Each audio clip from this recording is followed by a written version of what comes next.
I didn't cheat because I was unhappy. I think that is a misconception. People think you have to be miserable to cheat. I wasn't miserable. I was just numb. I was sleepwalking. David was a good man. He was a great man. He worked hard. He didn't drink too much. He was kind to my mother. But he was also the only man I had ever been with. I had never been an adult without David attached to my hip. I didn't know where he ended, and I began. The cracks started to appear when I turned 29. The big 3-0 was looming, and I had this sudden, panic-inducing realization that I had lived my entire life on a set of rails that someone else had laid down for me. College, marriage, house, and soon kids. It was all so predictable. It was all so inevitable. And then I got a message. It wasn't a random guy at a bar. It wasn't a coworker. It was simpler and more dangerous than that. It was a direct message on Instagram from a guy named Ryan. Ryan wasn't a stranger. Ryan was the guy I sat next to in biology class senior year. The guy I almost dated before David and I got serious. The guy who moved to California to become a musician while we stayed in our hometown to play house.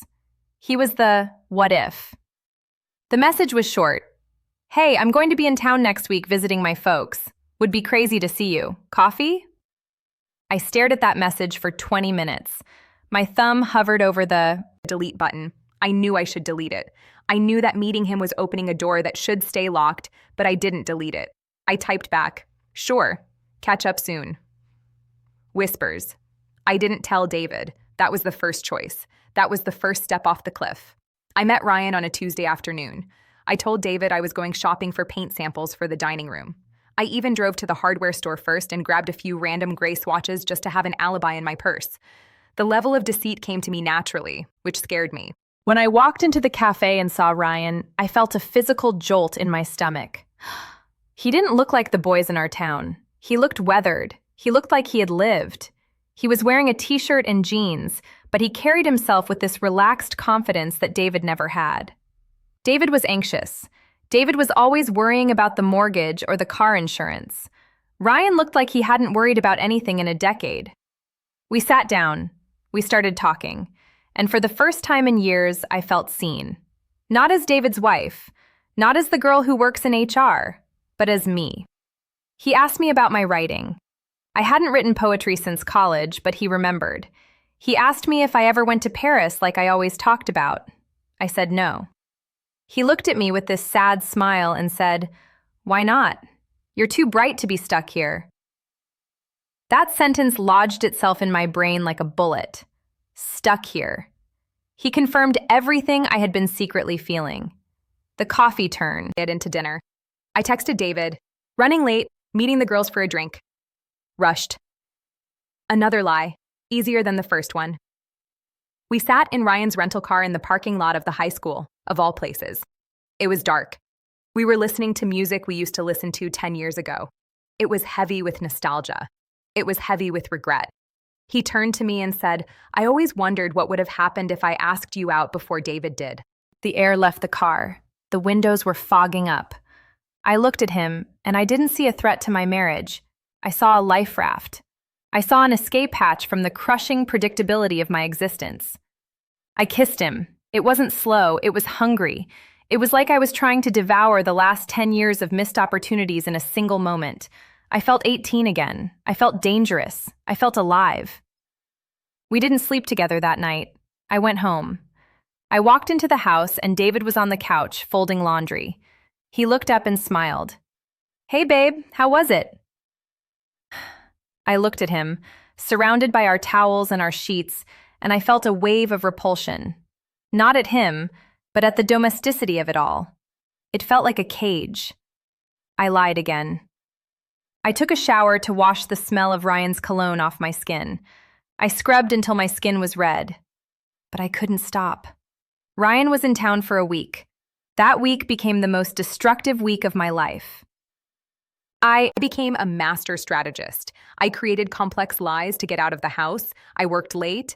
I had flat tires. I helped friends in crisis. Every spare hour I had, I was with Ryan.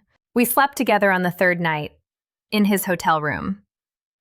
It wasn't the best sex of my life, to be honest, but that didn't matter. It was the transgressive nature of it. It was the fact that it was forbidden. It was the fact that this body didn't belong to my husband. It belonged to me, and I was choosing to share it with someone else. It was an act of rebellion. I remember lying in that hotel bed, checking my phone. 3 missed calls from David. A text. "Dinner is getting cold. Everything okay?" I turned the phone off. I looked at Ryan and said, "I don't want to go back." He looked at me and said, "Then don't. Come to California with me." It was a fantasy. I knew it was a fantasy. I had a mortgage. I had a job. I had a family. You can't just run away to California like a teenager. But for 24 hours, I let myself believe it was possible. I let myself believe I could just hit the reset button on my life.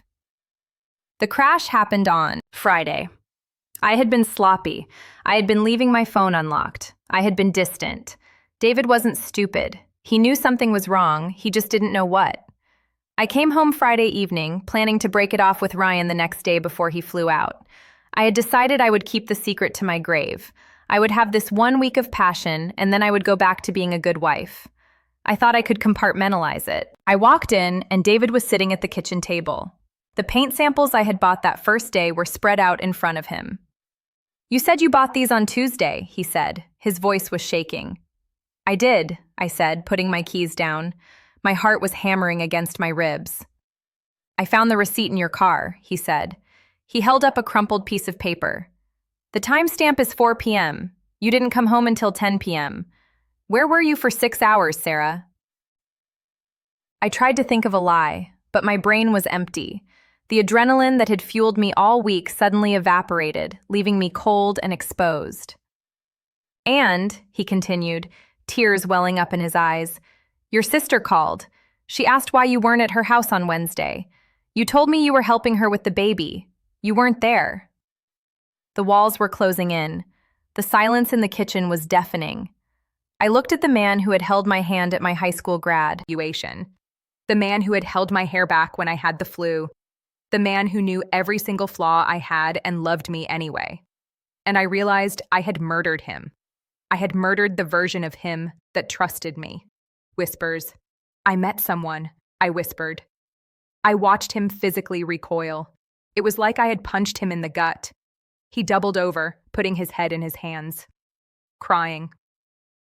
A sound came out of him, a guttural animal noise of pure pain. I wanted to run to him. I wanted to comfort him, but I knew I lost the right to touch him. I was the source of the pain. I couldn't be the cure. "Who?" he asked, without looking up. "Ryan," I said, "from high school." That was worse. I saw it on his face. If it had been a stranger, maybe it would have been easier. But Ryan? Ryan was a symbol of everything David wasn't. It confirmed his deepest insecurities. He stood up. He walked past me. He didn't yell. He didn't scream. He just went upstairs. I heard the bedroom door lock. I slept on the couch. I didn't sleep, actually. I stared at the ceiling fan spinning in the dark. I waited for the sun to come up. I waited for my life to end. The next morning, Ryan flew back to California. I texted him. "He knows. It's over." Ryan texted back, "I'm sorry. Let me know if you need anything." That was it. No, "I'm coming back for you." No, "I'll fight for you." Just, "I'm sorry." The fa and Tazi dissolved instantly. I realized Ryan didn't love me. He loved the nostalgia. He loved the idea of hooking up with his high school crush. I had blown up my entire life for a tourist. The divorce took a year. It was ugly, not because we fought, but because David was so broken. Seeing him effectively dead inside was a punishment worse than any shouting match. Our families were devastated. My parents couldn't look me in the eye. Our friends chose sides, mostly his. I moved into a small apartment downtown. I got a new job. I cut my hair. I tried to become the new me that I thought I wanted to be. But here's the truth about the new me. She is lonely. I sit in my apartment now and I scroll through Instagram. I see David. He has a new girlfriend now. She looks sweet. They are hiking in the mountains. He looks happy, truly happy. The shadows under his eyes are gone. I realized too late that the boredom I was running from wasn't a flaw in my marriage. It was peace. I mistook peace for boredom because I was too immature to understand the difference. I traded a diamond for a piece of broken glass because the glass glittered more in the light. If you are watching this and you feel that itch, that feeling that you are missing out, that feeling that there is a better, more exciting life waiting for you with that ex, or that coworker, or that stranger in your DMs, stop. Go home. Look at your partner. Really look at them. Look at the history you have built. Look at the safety they provide. Do not set your house on fire just because you are cold. Because once the fire burns out, you are just left with ashes. And ashes are very, very hard to build a life on. I am 32 now. I am free. I am independent. I am exactly where I thought I wanted to be. And I would give anything, absolutely anything, to be back in those matching pajamas, bored out of my mind on a Friday night with the man who loved me. Ally, look at them. Look at the history you have built. Look at the safety they provide. Do not set your house on fire just because you are cold, because once the fire burns out, you are just left with ashes. And ashes are very, very hard to build a life on. I am 32 now. I am free. I am independent. I am exactly where I thought I wanted to be. And I would give anything, absolutely anything, to be back in those matching pajamas, bored out of my mind on a Friday night with the man who loved me.